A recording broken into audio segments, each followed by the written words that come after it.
as an individual, we can change who we are, transform our lives because we understand that in a very monumental way. You saw me going from a person who got into a lot of trouble, going in and out of jail, to completely turning my life around, eventually moving into Hawaii, making a $200,000 salary, all of those things. It's through changing our beliefs, our subconscious. Now, when we interrelate with each other as a collective, how do we understand each other better now? By understanding this also fundamental truth that everyone has these core beliefs and upbringings and life experiences that form who they are now. And we just need to understand each other better through that and understand that, oh, they think of this way because of maybe an experience that they've had before, putting ourselves into another story, another perspective. Hey everyone, welcome to What If It's Possible? This show is built around one simple question. It's what if the world that we've inherited isn't the only way that life has to be? And in every episode, my intention is to explore all the ideas, people, and different possibilities that really challenge the way that we've been taught to think, to live, to heal, to build, to relate, and to create together. We'll be talking with different thinkers, different scientists, artists, entrepreneurs, healers, culture shapers, and people living at the edge of what is possible. So the idea is that I want to bring in as many different perspectives together as possible and push the edge of where the conversation currently already is, and also bridge together different ideas from different areas and synthesize them together where they haven't been before. So we're not just collecting interesting ideas, but to ask how those ideas can help us transform ourselves, our communities, and the world that we're all trying to build together.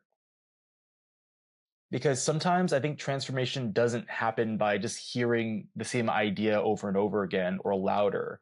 Sometimes it happens when we step outside of what's familiar, encounter a whole different perspective, and suddenly we realize that a different world might actually be possible.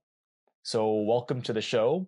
In this very first episode, I want to introduce you to your host, me. I'm Jimmy Huynh, and I wanted you to be able to get to know who is interviewing all these guests before we go any further, and tell you a little bit more about my story in a few different segments. And I want to start off by maybe just sharing about details about my recent life.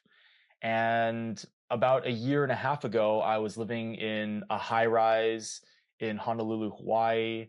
I was making a $200,000 tech salary. I was very content at the time. I had what most people would probably want in their life, and I had the friends, the hobbies, all the great things. So many people who've been following my story probably know these facts about me, that I was living a relatively successful life. I didn't really have to worry as much about money. I wasn't like filthy rich or anything like that either. I'd worked really hard for it. But I wanted to also share some things that people didn't know about me. And something that most people don't know about me is that in my younger years, I've actually been to jail several times, like in and out of jail, always constantly in trouble. And maybe just seeing me and experiencing me right now, you would have never guessed that. And honestly, me sharing this information with you right now, it brings up a lot of unease. It makes me feel like maybe people will judge me or not accept me because of my past. But I'm choosing to share it anyways, because in this moment right now, I feel every part of my story isn't something that needs to be hidden away or be shamed over or to be ashamed of, but is something that it's a part of my story, and it's really formed who I am now. And I think looking back at my life, there are so many potent lessons that come from these experiences, and to not share them openly, and I wouldn't say proudly, but just like openly, is kind of a disservice to myself, the person who I was, and to you as a listener to get to know a deeper side of me, beyond what's you see on the surface of this like person who seems like they have it all figured out, had it all together, it wasn't always that way. So you're probably wondering how someone like me that seems like a really clean cut guy ended up in jail, not only just once, but several times. It's a part of the reason why I'm sharing this story, because it holds a lot of deep lessons that I think everyone really needs to hear. The start of the story is not where you would probably expect. It doesn't start with some kind of crime that I committed. It actually started when I was 4. How? Um, when I was 4, I had just started kindergarten. And when I was in kindergarten, I was always a very rambunctious kid. I was very curious, actually, is how I saw myself. I always saw something, or I saw a button, I wanted to push it. If I found something that was interesting, I would try to take it apart. You can imagine how that seems to a parent taking care of a kid like this. It was very challenging. And when I went to school for kindergarten when I was 4, it was also challenging for my teachers, because I was constantly jumping up on tables. I was breaking things. It was challenging. And I got into trouble a lot. And I would always come home with a little paper from a teacher that said what I did that day.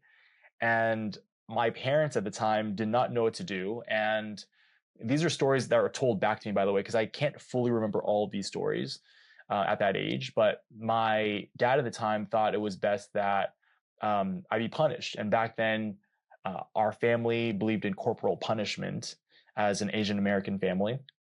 So I'd come home and I would get spanked. And I would get spanked and I'd be punished by my dad for coming home with these letters. And at the same time, during this period, my sister was doing incredibly well at school. She was like a straight A student like her whole entire life. It's actually really impressive. Like this person, I don't know, she was a very incredible person. Straight A's all throughout her life, first of her class in almost every class she was ever in. And I remember having this feeling at the time that my parents loved my sister more than me. Specifically, my dad, actually. I want to correct that. I felt like my dad loved my sister more than me. And um, through these experiences early on, a story started to unfold in my mind where I was a bad kid, so my dad didn't love me. And this eventually sort of started leading to me becoming more troublesome as an adult, and so on and so on. But I want to go deeper into this idea that I had, because I think that there wasn't one single story here after analyzing it in hindsight. And this is what I'm trying to explain. This is where the lesson sort of is. There are several different perspectives and perceptions that we can see from this. So I'll give you an example of what my experience was. One story was that I was a bad kid, so my dad didn't love me, and it turned me into a troublesome adult, and so on and so on. That's like a story arc right there. But how about this other story? And maybe it's from my dad's perspective, possibly. His son was very rambunctious at school. What if he ends up poor or in trouble? And that scares him. And he needs to do something to teach me a lesson, and it's out of love in order to help me have a better life. Totally different story, same thing. But it's not that he doesn't love me, but that he does love me, and that's why he has to do this. Different perspective, same scenario. Another story can be that my dad was mistreated so much growing up by his parents and was unloved, that the way that he treated me and my sister were the absolute best that he possibly knew how, and that he tried with every ounce of his capability to give us the love that he could. and that was the best that he could do. Sorry, I'm trying not to be emotional right now, but because I want to be able to share the story, but at the same time, like these feelings are just coming up. But it's such a different story from what I had, from what I'm telling you right now about what, because I feel like all three of these stories, the irony of them all is that they're all true in their own way. None of them are false. And that's how perspective and perception sort of work. And this is how perception operates and how the neuroscience of our brain forms beliefs. It's from these stories. And when we keep repeating the story over days, years, decades, this is where certain beliefs get created. And many of them are not so cut and dry like the one I'm telling you. Some of them are very hidden, obscure, that we do not see them, yet they dictate our lives, our belief systems subconsciously without us even paying attention. And this is why the perspective matters. And this is why re-examining perspectives really matters. So going back into the story, unfortunately, throughout my childhood, no one ever really taught me about how our brains work, how beliefs are formed, how perception operates. A lot of the stuff honestly wasn't really even available back then. And my immigrant family, who barely spoke English, definitely did not have these resources. And my extended family, even though many of them are doctors, they didn't have this information still. So you can imagine how the story starts to unfold from here, having this deep rooted belief that I was unlovable, that I had something wrong with me. The way that I was wrong. And it made me feel at the time like I just wasn't good enough. And this was not a conscious awareness that I had back then. It wasn't until later on in my life, and I'm looking back at it now, that I understood that, oh, I felt like I wasn't good enough. So I created this dynamic from that. And I'll go into that a little bit more deeply. But I was living this like half double life essentially all throughout my life, where half of me was extremely loving. It was like the essence of who I was. I was a very kind person, very loving person in so many ways. And I have a lot to thank from like my mother also, because she loved me so much, like all throughout my life, like feeling emotional just thinking about it, because like she was like unapologetically always just like on my side, always loved me, so sweet. And there's this other part of me that was like this dark, it felt like this shadowy figure, the shadowy idea of myself, that I wasn't good enough, that something was wrong with me, that I'm actually a bad guy. So a part of me felt like I was always a good guy, kind person, but then there was another side of me that felt like I was a bad guy, this dark shadow. As I got older, I actually started calling this side of myself like a dark passenger. And it was a dark part of me that always felt like it was in the background there. And this idea that I wasn't good enough and was unloved, it made me really hateful, I think, at times. It made me mean to people that I cared about, like my own parents or even close friends. At one point in my life, I was even like a bully to some degree to some friends in like middle school, that like they're my friends, but like that our dynamic, I was essentially kind of bullying them and not being very nice, which was ironic because like I didn't want to be bullied either. But it set a stage for a lot of things throughout my life that I don't think had to be the way that it was, because it was a lot of challenge and a lot of heartache and a lot of self-destructiveness. I was borderline self-destructive for a vast majority of my life, to some degree, right? It was like a juxtaposition of goodness and then self-destruction. Without going too far into the weeds, because there's so many like side stories I can go into and pull up, this way of living half in the light and then half in the dark made me extremely uncomfortable. It made me feel like um, it was like compounding. It was like every moment of everything that I did that I didn't feel was in alignment with me, which is all the bad things, like the things that I wasn't proud of, essentially. this compounded in my mind of me being a bad person, and it was creating this idea further that I wasn't good enough because I was doing things that were not good, essentially, that would get me into more trouble. And the story would increase that, oh, this is more evidence that I'm not good enough, that I'm not lovable. So I began a campaign to start numbing myself.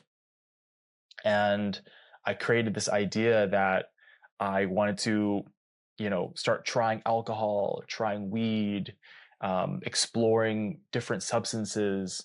And I use this as a way to help cover up the way that I was feeling inside. And in hindsight, again, this was me numbing myself in order to not have to cope with these feelings that I had that I was trying to push away and hide. Feels really intense sharing all of this right now. So I think in my junior or maybe senior year of high school, I can't remember which part it was, because there was a part of my life in high school where I was like playing sports, and it was like a very average. And then there was a part where I was probably under the influence almost every day. And it was like a persona that I started to lean into of this kind of wild person that was living this lifestyle. If any of you have ever seen the show Euphoria on HBO and think, wow, this is a really crazy, like unrealistic show, that was actually my high school experience. There are a ton of different characters from that show that I see myself in, and I see other people in my high school like that also were living a life not too far off from that. I'm assuming that the creators of that show or the writers of that show came from the San Fernando Valley, because that was more common than you think. I knew a lot of people in high school, and a lot of people in some way or another were living a piece of that life. And the weekend parties were in like thousands of people. Like it was the movie Project X in a lot of ways. Okay, back to the story. Maybe it was a week or so after I turned 18, I got into a car accident, and I flipped a truck that I was driving about 10 times. And this is according to the crime reporters that came to the scene, that analyzed the scene. Because there are no witnesses there. I'm extremely lucky to be alive, and I'm even more lucky that no one else was hurt in the accident but me. I was in probably one of the darkest times of my life, and most people on the surface would not have known this. Only I knew this. I don't even think my parents really knew this, or even my closest friends, because I just kept it all to myself. It wasn't appropriate for men to really share their feelings and stuff like that. And so I didn't as well. I flipped a truck under the influence, and I think this was one of the most challenging, like one of the first biggest, truly challenging parts of my life. I remember waking up, tasting dirt in my mouth, laying on the floor. I had just rolled out of the car, and I was in so much pain. I remember this part really vividly still. There was a light shining over my face, and there was a guy who was screaming, "It's okay, man. Help's on the way." And I was like going in and out of consciousness. I had drank some alcohol and taken a pill that a friend had given me, like that I'd never tried before. And I decided to drive to go somewhere. And I remember racing around the corner just of a canyon that I was driving on, and in my mind at the time, I was like, I'm just gonna go as fast as I can around this corner. And I did it, and I probably wouldn't have done that if I wasn't under the influence. But I look back at it and I wonder if this was like a cry for help, or maybe a like almost like a borderline like suicide attempt, except it was like dressed in a completely different way. And I went around that corner and the truck flipped 10 times. The car was filled with my dad's like work supplies and tools. Like he had like saw blades and axes and stuff in there. And as the car was flipping, the crime scene reporter said that it created this centrifugal force that of things flying out of the car. Things were flying out like it was like a grenade going off. And there were saw blades stuck into trees and like axes. And I was inside this car, this like SUV rolling. And by so much fortune and luck, I only had a severe injury into my shoulder where the car like busted in and like stabbed me into the shoulder, completely like sharded into my shoulder. And I had some cuts all around my ear and my head. I ended up getting about 30 stitches from that, and a DUI because I just turned 18. And that was the first time I went to jail. And I was still in high school at the time, by the way. And this was like a really big secret for me and my family, because I think my family was not very proud, obviously, that this happened to their son. It was very unusual. And I would say that in hindsight, this was probably the first time that I experienced like a form of bottom. Like I hit bottom. After that, a lot of people who knew about what happened in my high school didn't want to be around me anymore. A lot of my friends were very upset at me for what happened. And I felt shame from the experience because I had done that to myself, essentially. I was living a very good life otherwise if I wasn't doing all of these things. I had the potential to live an extremely happy, joyful life. But because of the story that I repeatedly told myself of being unloved or this anger, all of these things, I feel like no matter how much you run from these feelings that you have, life has a way of catching up with you. And life had caught up with me in this stage of my life where, I had to go through the pain of uh, truly feeling unloved now by so many people, and find my way to still love myself and learn from this lesson. And at the time, I only knew to blame things outside of myself. I created excuses. I made up reasons why things were the way that they are to excuse myself of the accountability that I needed to truly change my life. And I was really fortunate still at the time because I also still had a lot of friends that stuck by me that like showed me so much love. And, a part of that I think is I was still I was a very good friend. Like I know I'm telling the story and it sounds so dark, but I'm leaving out a lot of the parts where like outside of these things that were happening, I was a very, very good person, a very good friend. I had teachers that loved me. It was, um, I would say, a majority of the teachers that interacted with me loved me, and it probably helped because I did not really care about school. But I think maybe these teachers saw what was going on with me, and at every turn, people were giving me chances.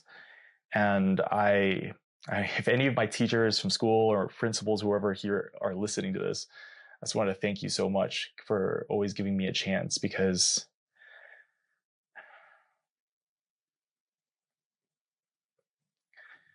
there are a lot of things in my life that maybe I made more challenging for myself, but at the same time, I didn't know any better at the time. And I think this is the real big value of giving each other chances, because I think when we give up on someone, that story sort of ends. And for me, all the people that still believed in me by giving me a second chance, it allowed me to continue forward and to make something of my life. Anyways, I don't want to go too far onto the side, but after these experiences, I didn't fully learn my lesson, actually, believe it or not. I had made some changes in my life, yes, but the issue was not what was happening at the surface, that I need to drink less or any of these things. There was something deeper happening. So as I got older, alcohol and weed became way more normalized in college, which was way better for me because now it made it more acceptable. It made me feel more accepted to be around more people that where this is more normalized, because I had been living the college life in high school to some degree for a little while already. So a lot of other people had as well. But through this college experience, just to skip a little bit forward, after I turned 21, I ended up being pulled over after a party where, ironically, at the time, I was the designated driver, but I was right over the legal limit when I blew into the breathalyzer. And this was now my second DUI. And this was years after that accident happened. I had let my guard down. I had learned the lesson of like, I will never drink and drive that intoxicated again. You see that intoxicated again. So I was really careful. For some people listening to this, and this sounds really peculiar, you might have not had this experience, but in the environment that I was in back then, it was actually very normal to have a few drinks and drive. It was like, maybe it was just the people I was around, but if you ask anyone in my age group at that time, it was very, very normalized. So that was the part of the culture that I was living in of, okay, like I'm going to drink the least and I will drive us all and I make sure that I can operate the vehicle effectively. And honestly, when I was pulled over, I was so like sure that I was okay to drive. And yet I was slightly over. I got my second DUI. I ended up in jail. I got bailed out by my friends. Uh, all of my friends, by the way, are all very successful people, very good people. We were all just college kids, you know, and just bailing each other out of jail for different stupid things that we did at that age that we had to learn from. And after that, I ended up going to jail for about another week. And it's because if I didn't do that, then there are all these fines that I'd have to pay. And at the time, I felt this responsibility that I didn't want anyone to bail me out for something like this. I want to handle it myself. So I was kind of learning, I was growing. I ended up accepting, I think it was going to be 30 days or a week in jail. And I had never like been in actual, like the actual jail before. I'd been in a holding cell at the police station, which is also jail, but this is actually going into the county jail, which is a whole different ballpark. And this was to escape legal fines. And looking back at it, like I honestly feel like I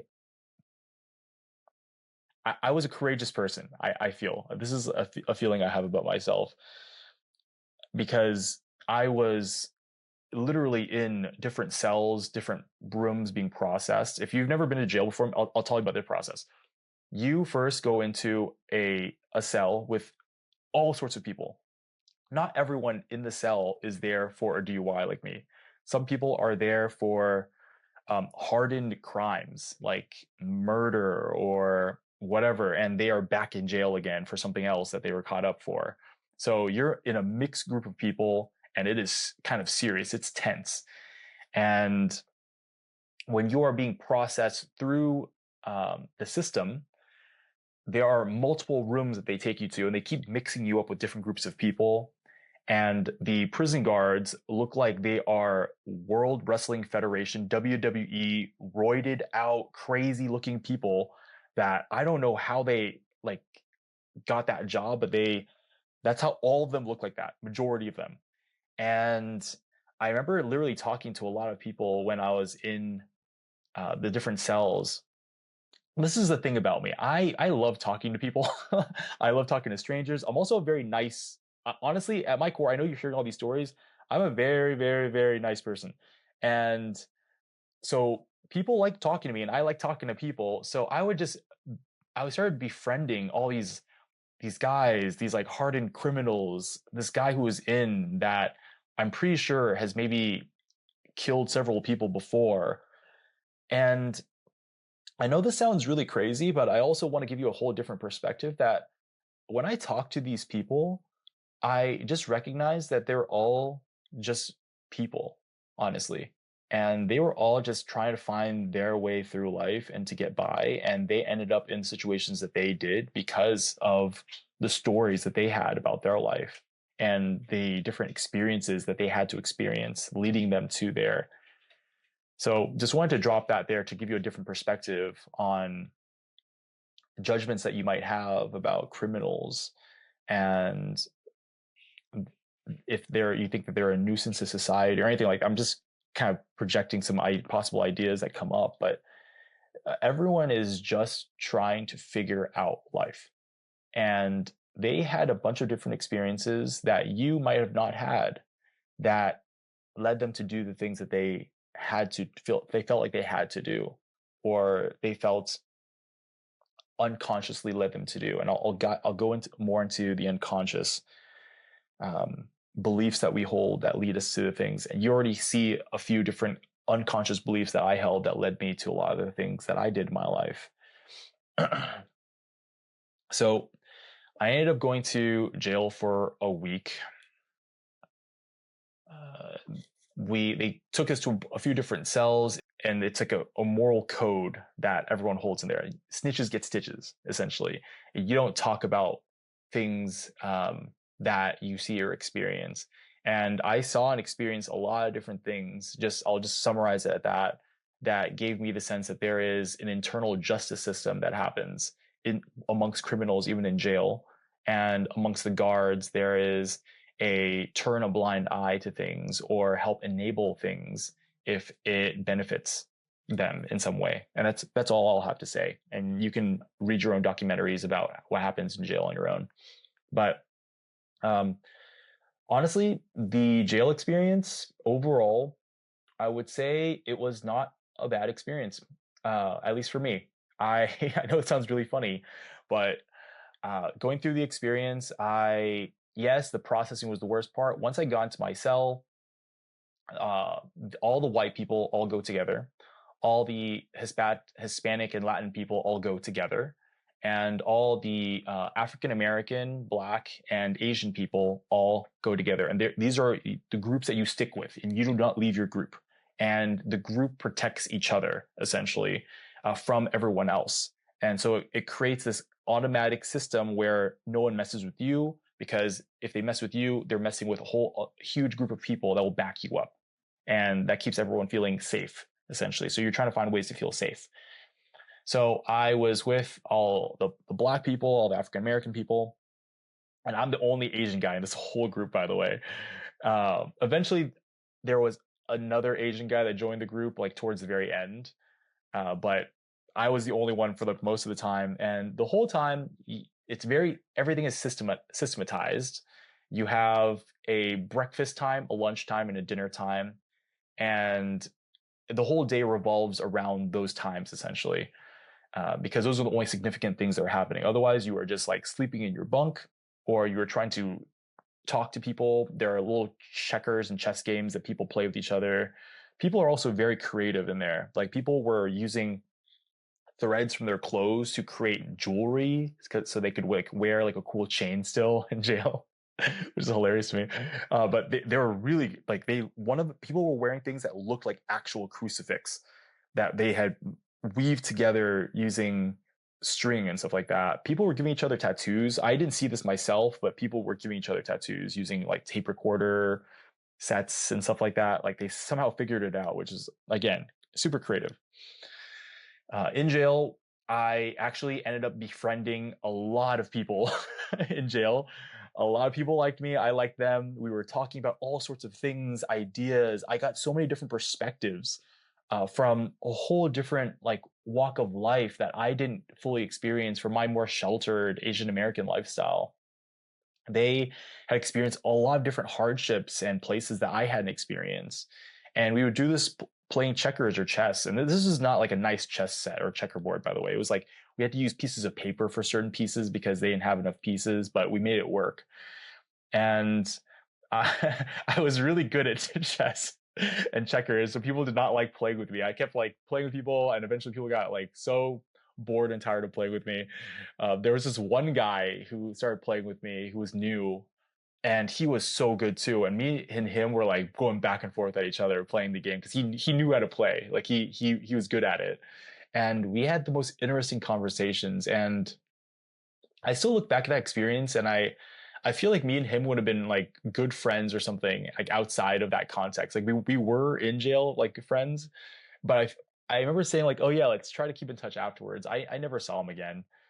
Um, if you're listening to this video and you recognize me, I can't remember his name honestly at this point. I'm sorry, but it was he made the part of the experience. A lot of people honestly in jail made the experience really enjoyable for me.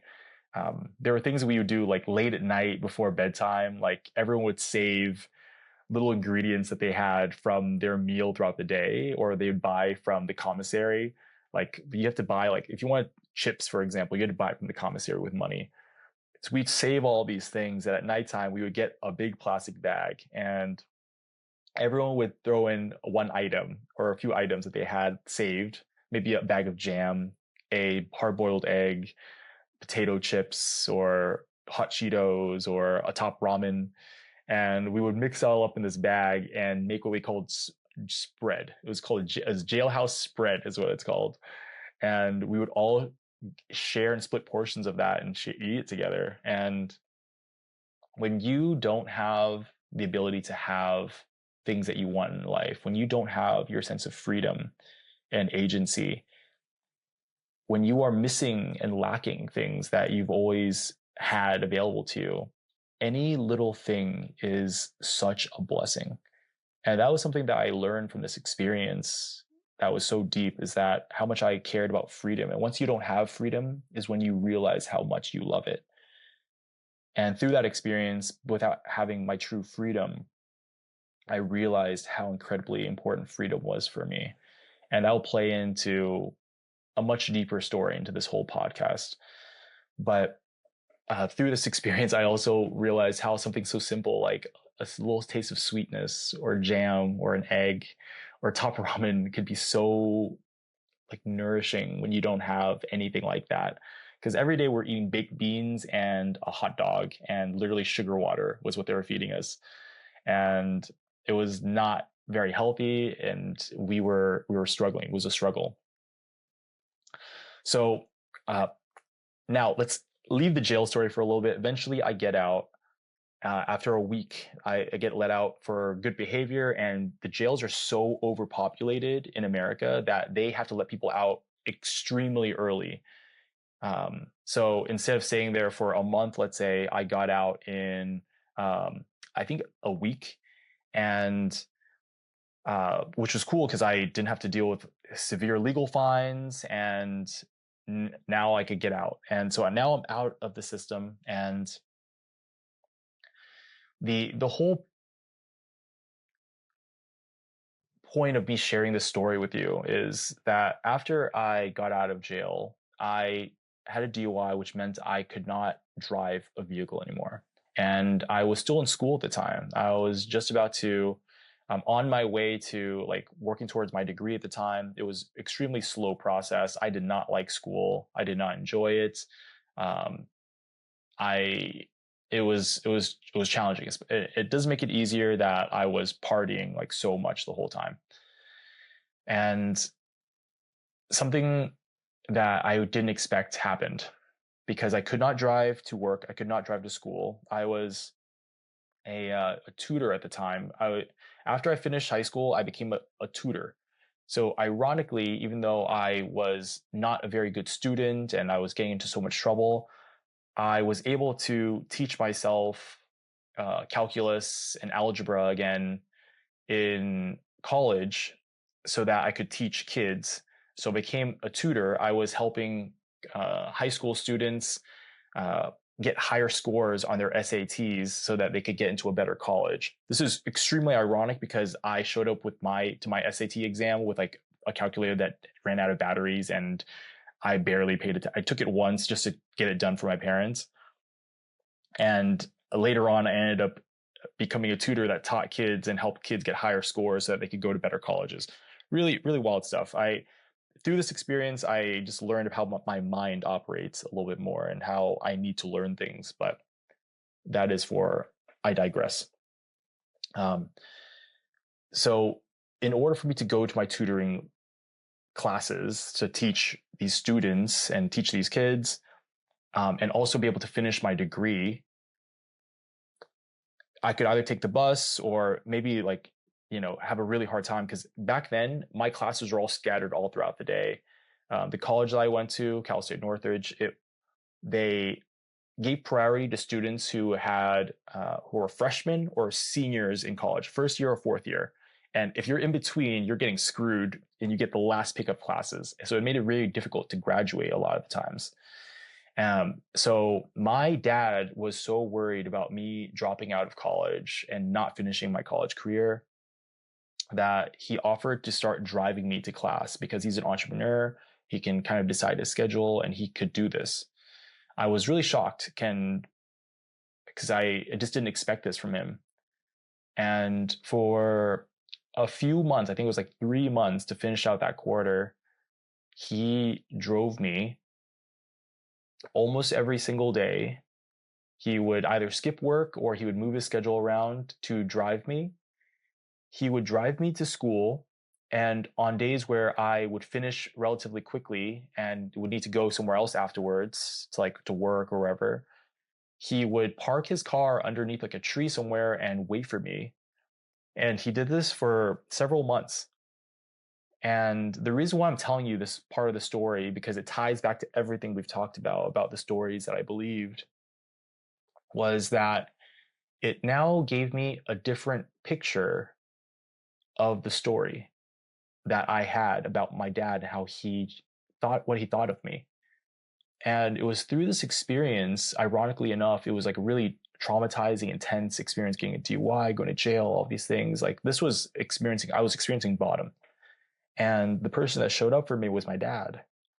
And he constantly, every day, he would show up like clockwork, pick me up, park under the tree, take me wherever I needed to go for that day, just to make sure I was making money. And so I need to make money so I could pay for college.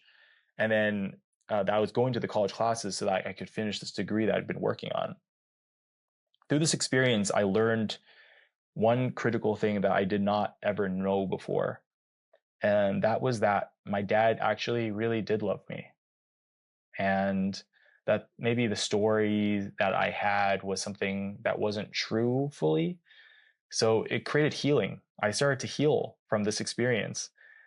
It was really difficult and challenging, but the best part about it was that I got to spend time with my dad. And I got to get to know him better. We started to bond on some hobbies. We started going fishing together because I found we both liked fishing, and I just liked spending time with him, honestly. He was a really good fisherman. I think for me, learning fishing was more to spend time with my dad. And sorry, I don't mean to cry again, but it's when you have this deep-rooted story your whole life that something's wrong with you, that you're unlovable, or that your dad doesn't love you or something like that, to have that be corrected in real life was really, really deep and meaningful. And the reason why this is so important was because I learned from this experience, now looking back, how critical the beliefs that you hold and the stories that you tell yourself affect your life. And I'll tell you why now. After this experience, my life took a complete turning point, severe, intense turning point, upward trajectory. After this happened, and I thought it was because I went through the DUI and had all these big lessons, but it was after my dad started driving me around, showing me that he loved me through his actions, and I started to realize that this dude does not have the vocabulary to communicate love outside of just doing these types of things. That was like the best way he could do it to show me love. But this was love. And my life changed like insanely. I got my first corporate job. I got an internship, started working my way up, started taking on bigger opportunities and challenges, started climbing the corporate ladder. I made it to a director position at a startup in a business development and sales role. I uh, finished my degree and switched majors into a degree that I really felt like I enjoyed at the time, which was business, and graduated. And the last like year or so of my college career, like I was like after this happened, I was getting like really good grades and like was some of like favorite like I thought I was my favorite student from like my professors. Like we still keep in touch with some of my teachers even until today. And um, after that, like people, like the way that I interacted with others in the world started to change and evolve drastically. I had an aunt walk up to me and she said, Jimmy, what happened to you? And she doesn't know anything that has been going on behind the scenes because my family kept all this really hush hush. She was like, you've changed so much. Like you had like a 180 change. Like it's really crazy to see. And it's true. Like the dark passenger side of me felt like it was dissipated like immensely. And I started living like a normal life and climbing the corporate ladder. I did this for several years, and my life incrementally got better. I started saving money and putting into the right places, making investments into things. And thank God for those investments because it's like what I was able to use to navigate out of the really difficult times in my life more recently. But the whole point of this story now, just to get deep without taking too many side quests, because this you can already see like the story can go into so many directions, and I wanted to keep it really focused. The the shift in belief that I was able to experience in my outward life between me and my dad through that healing, that changed a core belief that I held about myself, about love, about the story that I was telling from my childhood about whether I was good enough or that if my parents loved me or not, and if I was lovable. When I was able to shift that story through that healing, that's when the biggest changes happened in my life. It wasn't from the car accident, it wasn't anything surface level. It was a deep rooted feeling within myself. It was essentially a form of inner work. It was a subconscious belief. And because of that belief changing, it started changing the way that I interacted with my life. Because subconsciously I knew that I was more lovable, I started living a more lovable life. I started treating myself more lovably because I felt like I deserved that love because I am lovable. I hope this is tracking for you because this is a key thing that is happening to a vast majority of people that are having challenges in their life without them realizing it. It's not always tied to their parents necessarily. For many people, it is. But it's tied to an early experience in our life, in our childhood. And I'm gonna break this down a little bit because I've had to do some intense studying around like neuroscience, hypnotherapy, psychology in order to understand this more fully. When we are children, these beliefs that we form, these stories that we tell ourselves, oh, I'm not good enough, my dad doesn't love me, yada yada. It's because I'm not, I'm broken. Whatever the story or the thought is, this thought gets repeated over and over again. It just comes up into our minds, but then when we're so young, we do not know the difference between a thought that we have and something that we firmly believe is uh, complete factual truth. We assume that any thought that we have is the truth. What I want to share is that there are different perspectives different stories, right? Going back to what I said earlier, one story could be like, oh, I'm broken because of something that objectively happened. When we go back to my childhood, the objective thing that happened was I was rambunctious and got some letters from school. My parents gave me corporal punishment. My dad liked that my sister was getting good grades. Uh, those are just objective things, right? But what is the story that I draw from them? I drew the story that, oh, this means for me that my dad loves my sister more and there's something wrong with me. A whole different person could have a different perspective and see the same situation and say, oh, that's just the way that my dad is. And I'm still good exactly the way that I am. I just need to, get a little bit more organized with not getting in so much trouble at school and maybe listening to teachers a little bit more.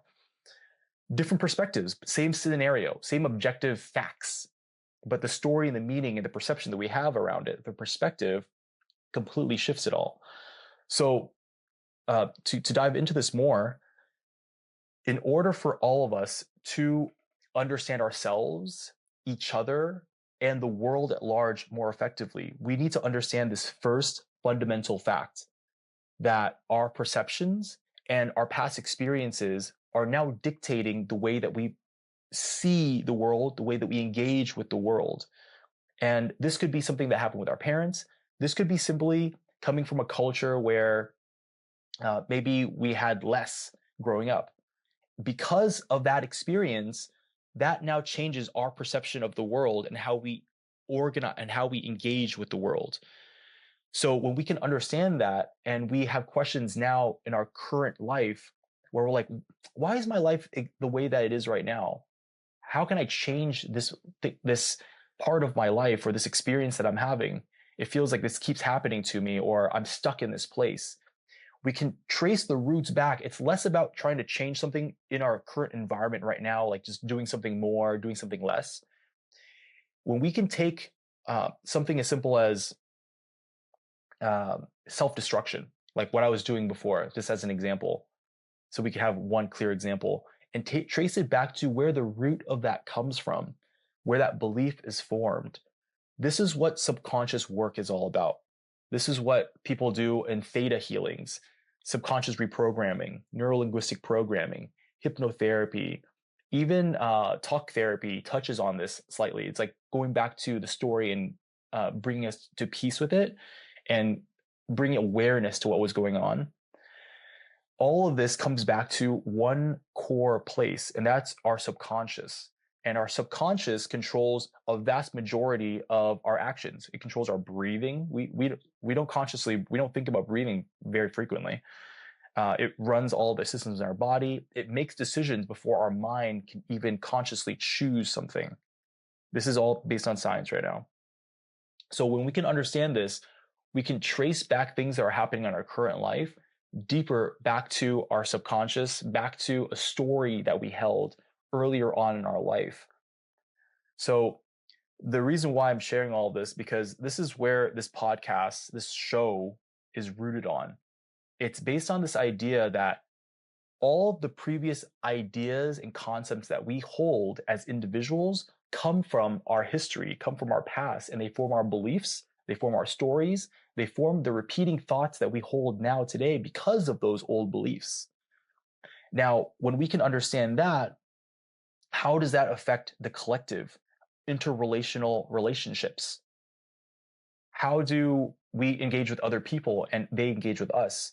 When someone says something, we completely disagree with them and their viewpoint because we have a firm viewpoint, how much of that is just a belief that we've been told first? This was the first thing that we were told, so we created that as a belief of, this is what I believe about life.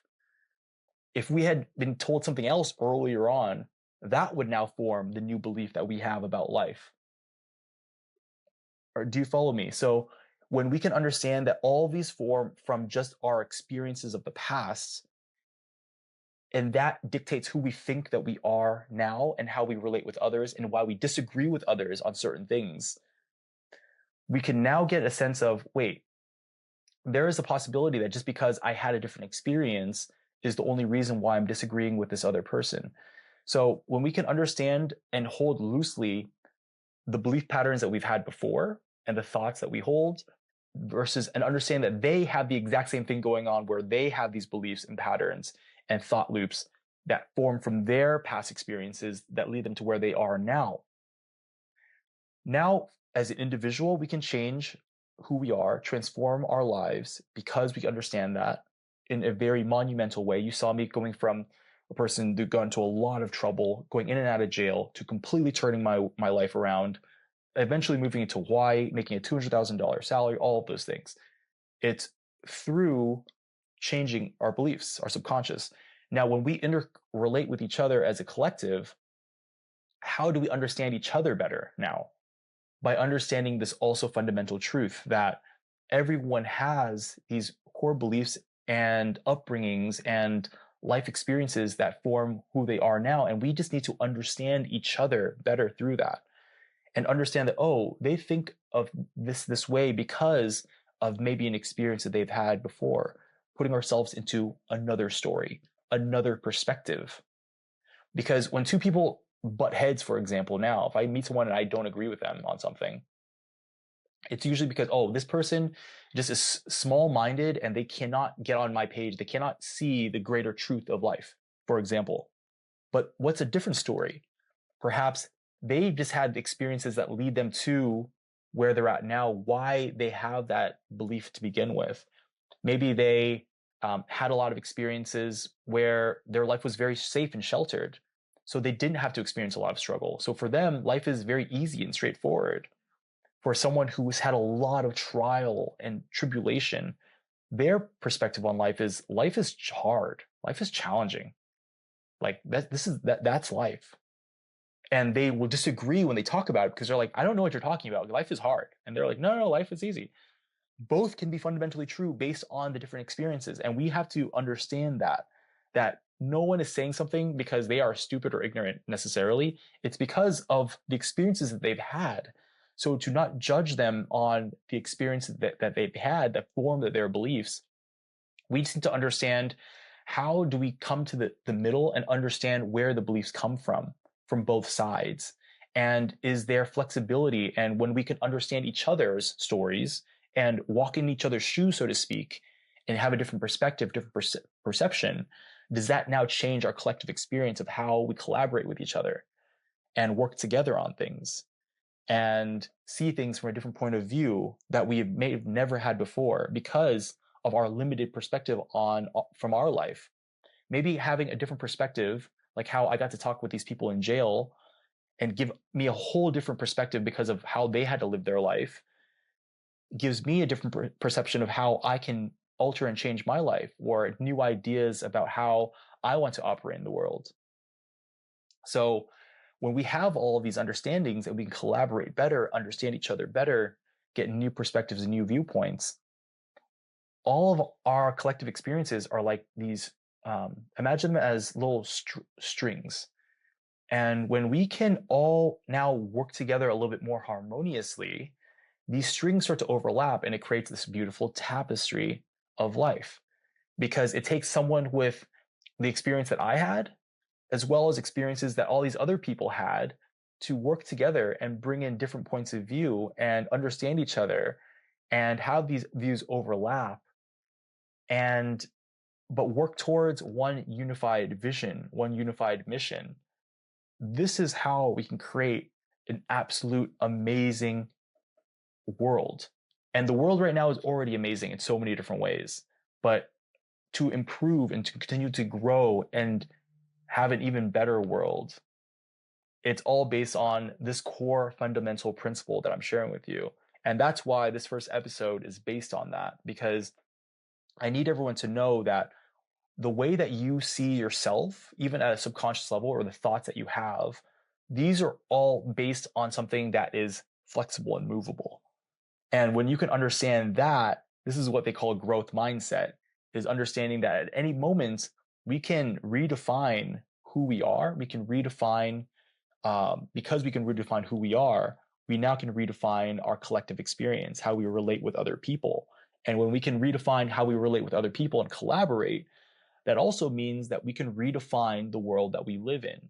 And that any idea that you have, any preconceived notion that you have about how the world works now, these are all based on a collective collection of beliefs that we've held over decades and centuries.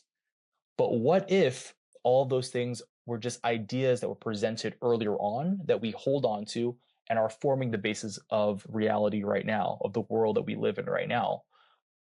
What if we started to challenge those concepts and beliefs from the past at a civilizational level, society level, just like how I challenged my belief that I knew about my childhood? How can we move forward and change the way that the world operates now? So I'm challenging you to question and redefine the limits of what we know based on the history that we've had. Because I think that if we had the wrong story, the wrong idea from very early on, and we continue to live that path, there's only one trajectory. If I had kept the story of I'm unlovable and kept moving on that path, guess where I would have eventually ended up? Probably dead eventually. The same way goes for us as a collective and us as a planet, a society, humanity, the world. When we can question old belief patterns that were presented that are fundamentally unhelpful for where we are now, we can trace back where it all started and start to redefine some of these definitions, these ideas, these stories.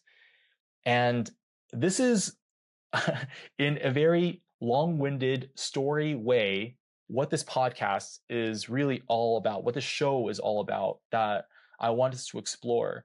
It's based on this small pin drop scenario that I shared of my life, but I feel like there's a ripple that happens through the collective and through the world based on this fundamental idea of perception, belief systems, understanding past stories, and that there are different perspectives to the story. And when we can get into this space more fully, and this is honestly introduction. I'm just giving you an introduction to this concept. There is much more depth to this, but I'm just trying to share it in a way that's consumable so that you can understand it.